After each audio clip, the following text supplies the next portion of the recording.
And slowly opening the eyes.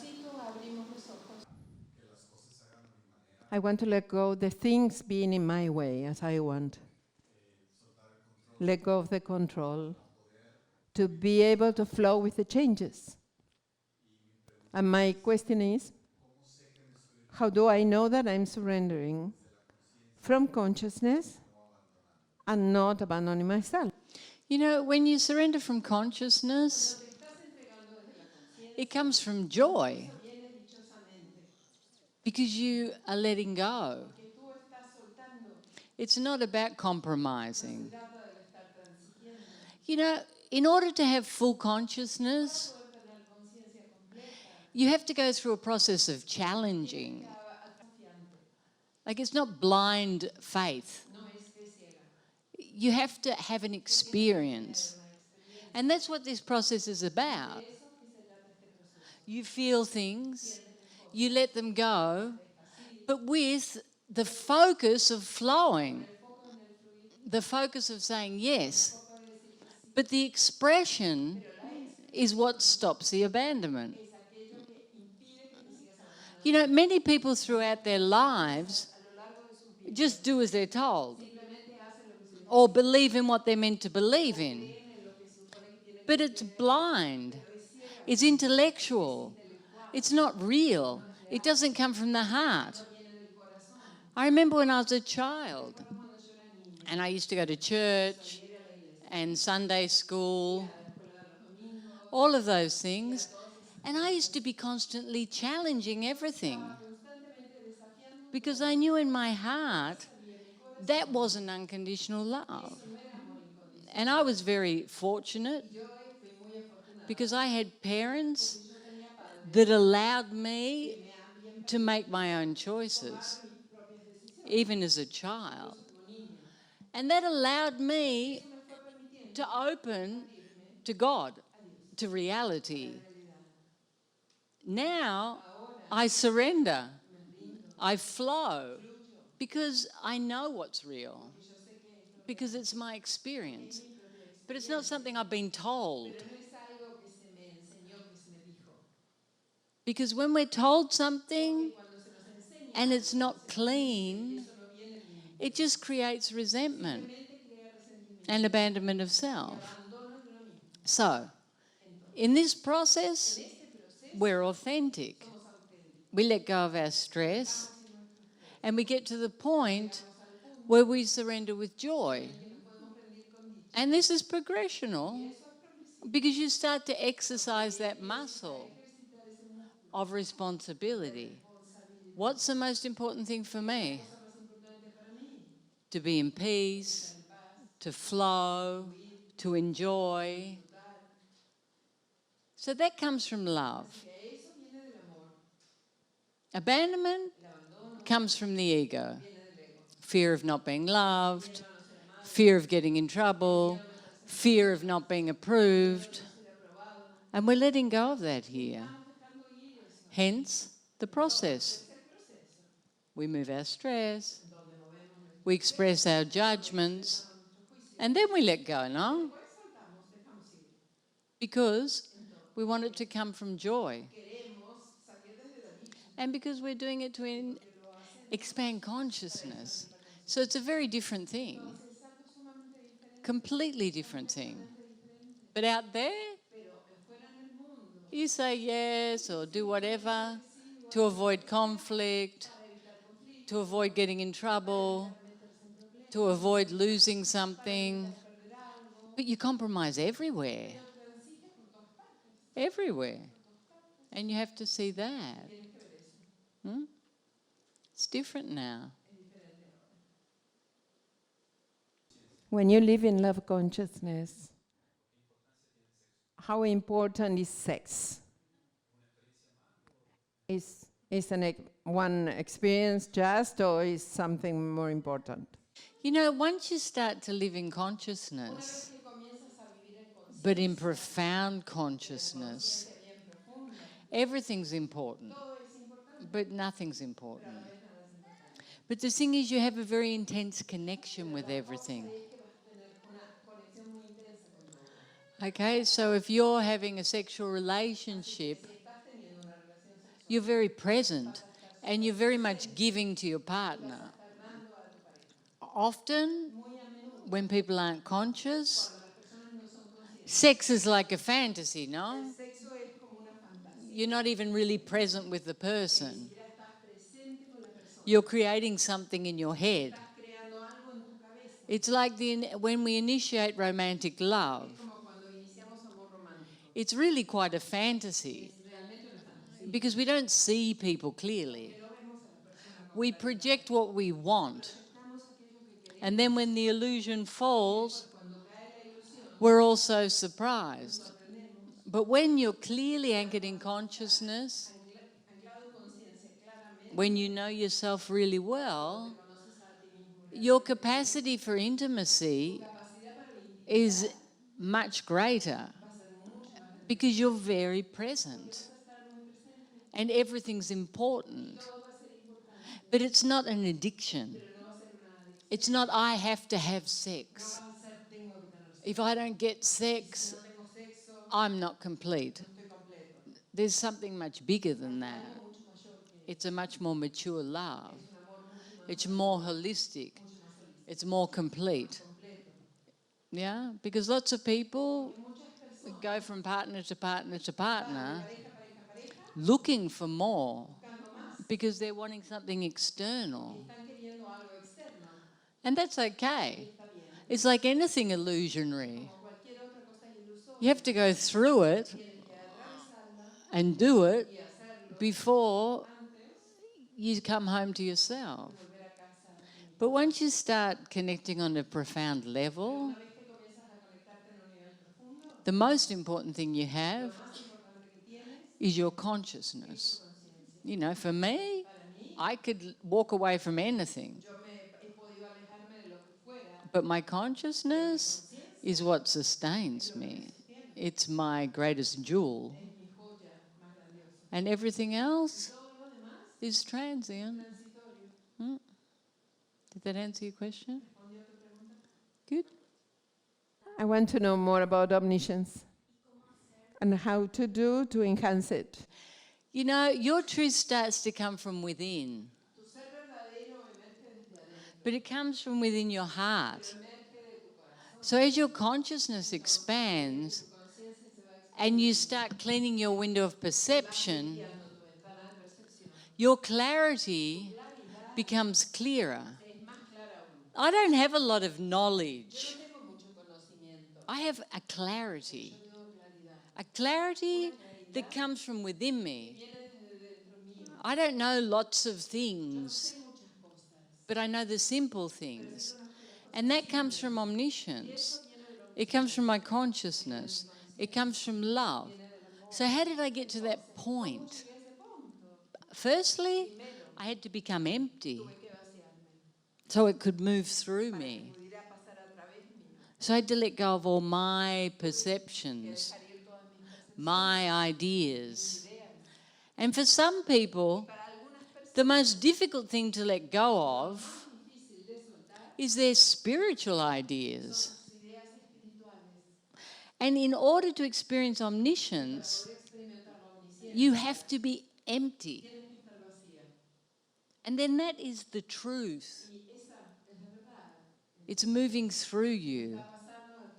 It doesn't come from here. It's not something you've interpreted or something that you've read or something that sounds nice. It comes from here. And it has an energy that cuts through ignorance. So the only way to enhance that is to become empty. So how do I become empty? Well, firstly, I unify a lot. And I move everything that vibrates in a low frequency. Okay, I move my judgments. I clean my window of perception so I can start to see reality instead of myself. When we start, we only see ourselves. Every judgment is an aspect of self, but you don't have to think about that. You just have to see through it, through expanding consciousness. And when all the judgment disappears, then you have absolute clarity. And that light moves through. That's how. So now you're in the process. And when you give reflections, you'll start to hear your consciousness. As you're growing, you'll start to see or hear how clear you are. Because what will happen when you give a clear reflection? What happens? Silence. When people are in their heads, everyone's distracted, you know. When someone's speaking from the heart, it creates silence. If the people are present. If the people are present.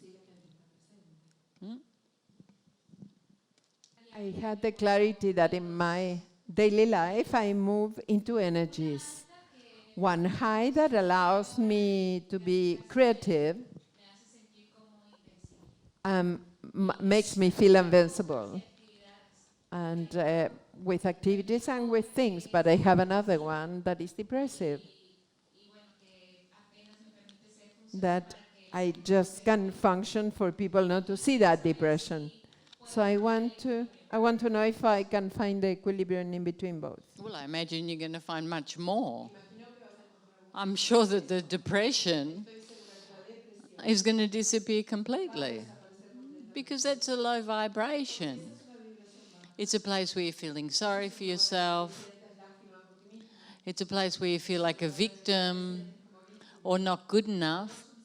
And that place will leave. When you leave here, you'll be feeling abundant. You know, it's still an ongoing process. But you'll have a base of joy. And you're going to start trusting in you. And all those low vibrations will start to diminish until they disappear completely. And that's a natural consequence of the expansion of consciousness. Joy, trust in self, authenticity, unconditional love. It's all a consequence. I want to know if you can talk about Christ consciousness. For me, Christ consciousness is the absolute mirror of perfection. It's no judgment, just unity with everything. Absolute enlightenment. Well, there's only one enlightenment, and it's absoluta. And if you think about the crucifixion, Jesus went through many steps. He was a man of extreme consciousness. Obviously, he'd done a lot of self-searching, no? And he came with a message of absolute love. In order to be divine, you have to be born, then die, and then be born again. And this is what happens in consciousness. And it's all metaphorical. And it's all parables. And it's all taking you to that point of letting go of everything. Letting go of the mother, letting go of the judgments, letting go of the resentment, the betrayal. If you look at Jesus' life, he was challenging everything, but from a place of love. He was challenging religion and its rules and its dogmas. And he was talking about absolute consciousness, consciousness in everything, beyond all of that. And you know what transpired in his life. And you know what happened. and how in the end he was crucified. And he let go of everything.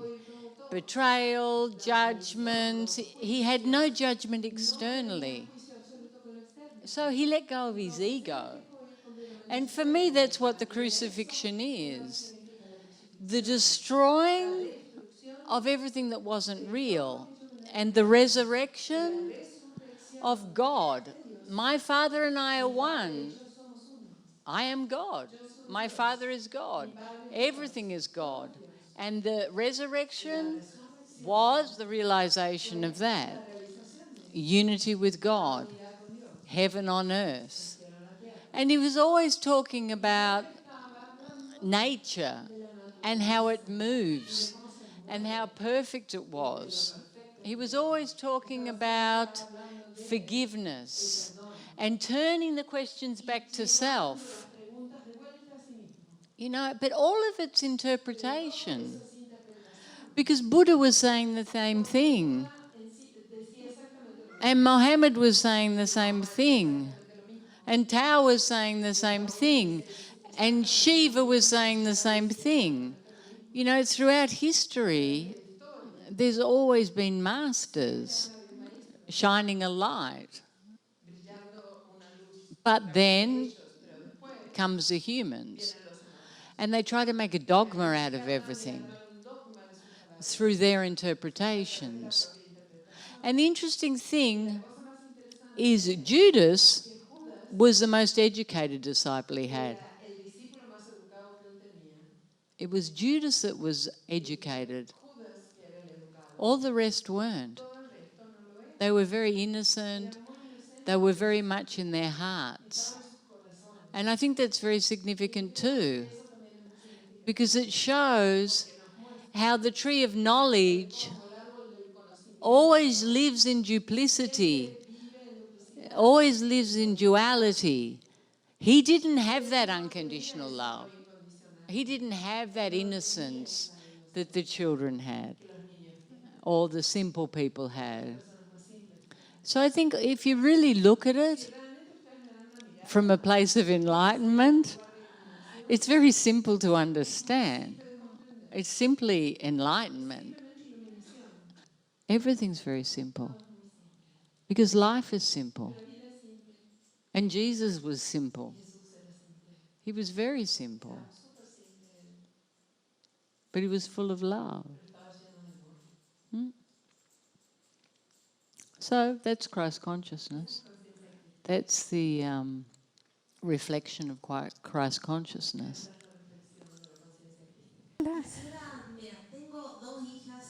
I have two daughters that are doctors and are working with patients with COVID. And I want to know how to send love, wave loves, and if that will serve them. You know, I think the best thing you can do is let go. You know, they're doctors. They're taking precautions. You sitting here sending ondas the love is not going to make any difference. Because you're perceiving something wrong. They're doing their job. This is what they do. And they're fine doing that. It's great that they're doing that. But you need to focus on you. You need to heal yourself. You have to let go of the attachment and trust. Trust. That's all you can do. You can't be there. You have to be here. Yes? I want to ask, you talk that many people come here because out of their suffering, their personal history. What brought me here was Elena, my daughter, and Cristina, my wife. And as a third thing, a sensation of wanting to be more happy. And I wonder many times, or I feel that many times, it's harder to commit or be ruthless with practice of the system. I want to ask, how can I push myself to be more ruthless practicing the system, considering my different motivations to be here. You know, your motivations are of no consequence. You're here. So you have to make a choice. But it's in your hands. Am I going to do this 100%? Or am I going to resist? And then if you say, I'm going to resist, ask why. Why am I resisting? I'm afraid. Why am I afraid? That's the question I have to answer. You're afraid of letting go of what you know. Even though you're not living in absolute joy, you're holding on to everything external. You're holding on to your work, your wife, your baby. It's like you came with all the baggage and you're not willing to put it down. And you can put it down. And you can focus on consciousness. But you have to make that choice. And you're using everything else as an excuse, which is ironic, because I'm sure if I asked your wife what she'd prefer you did, she'd tell you she prefers you focus on consciousness.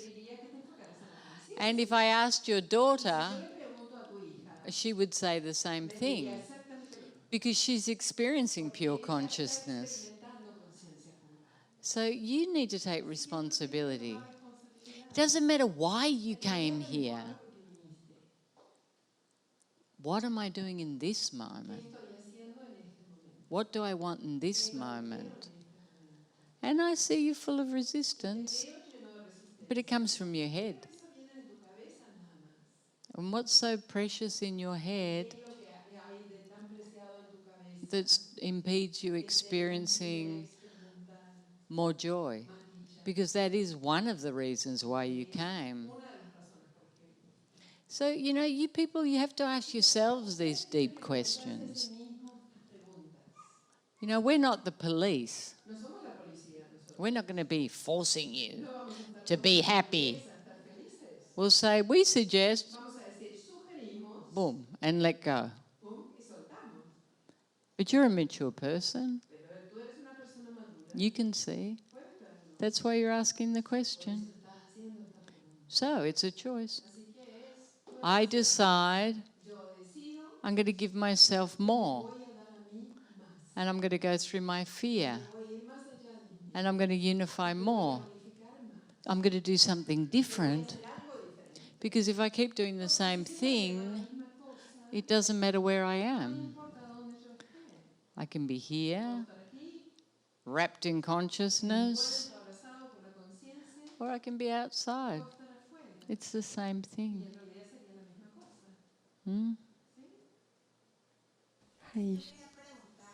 I want to ask about the sensations while I unify. Some time ago, I just was imagining the attention points. Don't do that. And since 2 weeks ago, I'm feeling really how the body is different, as if it's not existent physically, as if it's a water mattress that is moving. And when I go to the point of attention, and I'm feeling they move. Not only because I imagine that. I want to know if that's real. Is a perfection of my imagination. You know, the thing is this, your body's energy. And you're in the process now of experiencing it as water. But then it's going to vibrate faster and it will disappear completely. Like you'll feel the extremities. But as you expand, the vibration will become so high, it'll appear empty. It'll be like you're looking in and the consciousness is here, sustaining everything. The points of attention are making everything vibrate and moving out all the stress. so that the vibration's so high, it's just energy. Because in reality, that's what it is. In the end, everything's energy. It's all the same. It's all love consciousness. It doesn't matter if it's fixed, if it's liquid, if it's human, if it's a rock, if it's a tree, it's all the same. Everything is made up of the same consciousness.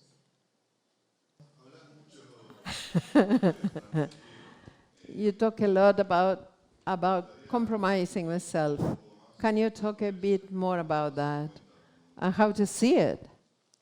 You know, we all have these addictions, these desires, these obsessions, these attractions. And I'll talk about attraction because that's your big thing, no? Seducing women. So, all of these things we do all the time. We spend our lives attracting, attaining, receiving. And at one point, we start to realize that it always takes us to the same place. It always takes us to a place of emptiness. You know, we have lots of wonderful moments because life's wonderful. And it's wonderful to have intimacy and all the excitement of life. But the only problem is that when we do that,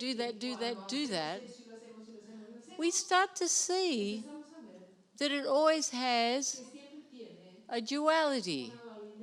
Yeah? What goes up must come down in everything because of the duality. And then we start to go in and we start to find this abundance. In the beginning, it's work. It's work because we have to get rid of the rubbish, you know? But it's the greatest work you can possibly do because it's bringing you home to yourself. And then you're going to find something phenomenal. You're going to find God. You're going to find this absolute silence and bliss and joy that moves within you, this light, and then it's going to start moving out. And this is where you're finding your true nature. Everything else changes. It's transient. It's your projection. And there's always duplicity. Oh, beauty, ugly, good, bad, right, wrong, dark, light, fear, love. Pa, pa, pa, pa, pa, pa, pa. It goes on. This is permanent. And when it moves into everything, when you heal, when you enlighten, then you see reality.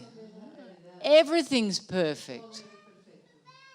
And you are that. Now, I tell you this because it's my experience. It makes no sense here. But as you start to expand your consciousness, you'll start to have glimpses of this. You just start to see bits and pieces. And then you'll keep moving, moving, moving. And you'll realize that this was the greatest choice you made because it gave you you. Without compromise, without masks, without suffering, being the best of you, living in joy, and really enjoying life to the maximum. Doing what you want to do. Not always like this. oh, I don't know, oh, what if, oh, maybe, oh, yes, oh, I want to leave, oh, but I'm not secure. It's horrible to live in that duality of insecurity, staying where you don't want to be because you feel safe. The minute you feel safe, you're not living, you're not challenging, you're not moving forward, you're not evolving, you're just feeling safe. Now, you came here to challenge that.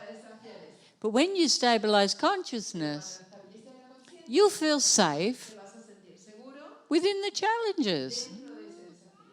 And that's what's important. And then you're unlimited. I want to ask you about expectations. I can see that I have expectations with everything, especially with the business. It's hard for me to see the difference in between an expectation and the business vision, but also every day with Sandy and with Alejo and with me. Something deeper. How do I go? You know, you just have to put things into action and let go.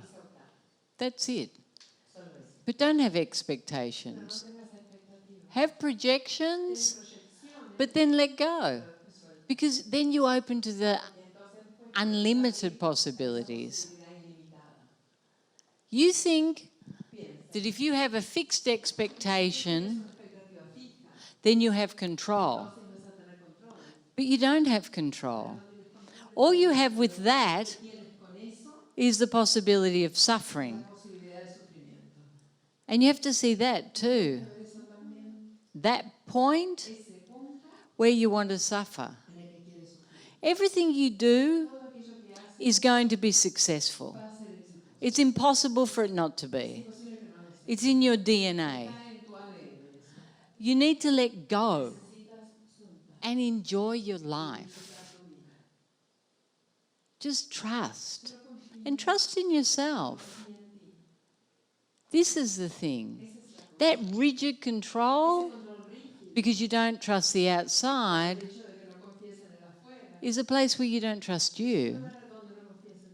And at some point, you have to realize that trust is more important than objectives. When you let go, everything flows. Everything comes. Everything's better. But you have to let go. And in this moment, you have to focus on you. Yeah, you're here for that. My question is about letting go of the fear of like rejection of from others, being rejected by others. And it feels like I let it go and I overcome one obstacle and I heal one relationship and one separation, and then another one comes up, and I don't understand why. Just to speak more about that, yeah. Okay. So until you love yourself unconditionally, you're going to see different aspects all the time. But instead of being afraid of them, you have to open to receive them. You know, you have to change the chip. You know, you all came here to grow, right? And then we have these circles and these meetings where everyone projects onto each other. But we all sit there like this. Oh, I hope she doesn't say anything about me. I hope I don't grow. You have to change the chip. I'm open to receive, because if it touches me and I move emotion, then I grow. because I'm letting go of a circle. And I'm coming closer to unconditional love of self. Out in the world, no one's authentic. No one. They're all tippy-toeing around, looking for approval, surrounding themselves with people that agree with them, lying to their friends, lying to their partners, lying to the shopkeeper. How are you today? I'm fine. That's what we do. There's no one authentic. No one. It's very rare to meet an authentic person because people don't love themselves. So we embrace all of this. We use it because we all have the same objective, no? We all want love for each other, ultimately. But it has to come from us. You know, sometimes I'm in a meeting and people project onto me. Lots of people do. Do you think I go upstairs and start crying? No. Because it moves through. It moves through. And you just have to allow that. Allow it. And that way, you'll be free. And it's hard. I'm not saying it's easy. Because we're all hypersensitive and all protecting our egos and our images. And, you know, I've been practicing the system for 12 years. Nothing touches me. Don't say anything to me, though. And you've got to see this too. It's not about the quantity. It's about your willingness to be vulnerable, to focus, and to make it the most important thing. That's what you have to see. I'm willing to be vulnerable. I'm willing to receive your gifts. They might not look like gifts, but I'm still willing to receive them. Because I know ultimately it will give me freedom. Yes, and this is what's happening. And you guys are growing really fast. You're moving everything. Everything's changing. This is the fastest group I've ever seen. Obvio. But it's true. Soon the 6 months will be 6 days.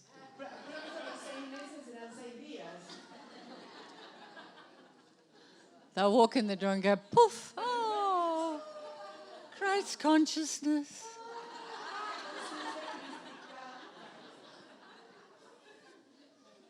Gracias. Come visit our webpage for books, movies, and our wonderful retreat centers.